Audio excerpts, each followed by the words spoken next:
Guys నేను మీ ధరణి గుడ్ల ఈరోజు అయితే ఈ సెల్ఫ్ ఆర్గనైజ్ చేద్దామని చెప్పేసి సెల్ఫ్ ఓపెన్ చేశాను. ఇక్కడైతే బ్యాంగిల్స్ అయితే చూడండి మొత్తం అన్ని డిజిటల్గా పడిసి ఉన్నాయి కదా. సో దీనికోసం అయితే మొన్న ఒక ప్రోడక్ట్ అయితే ఆర్డర్ పెట్టుకున్నాను అనమాట మీషోలో. అదైతే వచ్చింది. ఈ బ్యాంగిల్స్ అన్ని అందులో ఆర్గనైజ్ చేద్దామని చెప్పేసి అనుకుంటున్నా. ఆ ప్రోడక్ట్ ఎలా ఉంది ఏంటి అన్నది మొత్తం మీతో షేర్ చేస్తాను అండి. ప్రోడక్ట్ వచ్చేసరికి సో ఓపెన్ చేద్దాం. బ్యాంగిల్ ఆర్గనైజింగ్ పౌచెస్ అనమాట. ప్లాస్టిక్ బాక్సులు చూసాను బట్ అవి పెట్టలేదు అనమాట. ఇవి పెట్టాను ఎలా ఉంటాయి అని చెప్పేసి. ప్రస్తుతానికైతే చూడడానికి నీట్గా ఉన్నాయి, క్వాలిటీ కూడా బాగుందనమాట. సో ఇదైతే ఇప్పుడు ఓపెన్ చేద్దాం. సైడ్కి జిప్ ఇచ్చారు.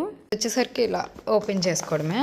ఇప్పుడు వచ్చేసరికి చూడండి మనకి బీరువాళ్ళ స్టాండ్స్ ఉంటాయి కదా బ్యాంగిల్స్ పెట్టుకోవడానికి, అలాంటివి స్టాండ్స్ లాగా కాదు కానీ ఇది కొంచెం మెత్తగా సాఫ్ట్గా ఉంది. లోపల దూది పెట్టినట్టున్నారు. దీనికి కూడా మధ్యలో గ్యాప్ ఉండడానికి ఇది పెట్టారనమాట ఒక బెల్ట్.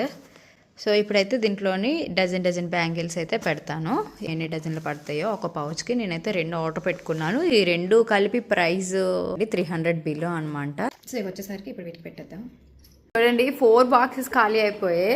పౌచెస్లోకి మొత్తం సరిపోయాయి అనమాట బ్యాంగిల్స్ అంతా. ఇవన్నీ మెటల్ బ్యాంగిల్స్ అనమాట. ఇవన్నీ గ్లాస్ బ్యాంగిల్స్. సో ఇన్నోటి ఉన్నాయి నా దగ్గర. చూడండి నాకైతే ఈ పౌచెస్ అయితే బాగా నచ్చాయి అనమాట. మీకు కూడా ఈ బ్యాంగిల్ ఆర్గనైజర్ నచ్చినట్టయితే మాత్రం మీషోలో తీసుకోండి. మనకి సర్చ్లో కొడితే వచ్చేస్తుంది అనమాట. సో ఇది ఎలా ఉన్నాయో కామెంట్ సెక్షన్లో షేర్ చేయండి. Thank you. బాయ్.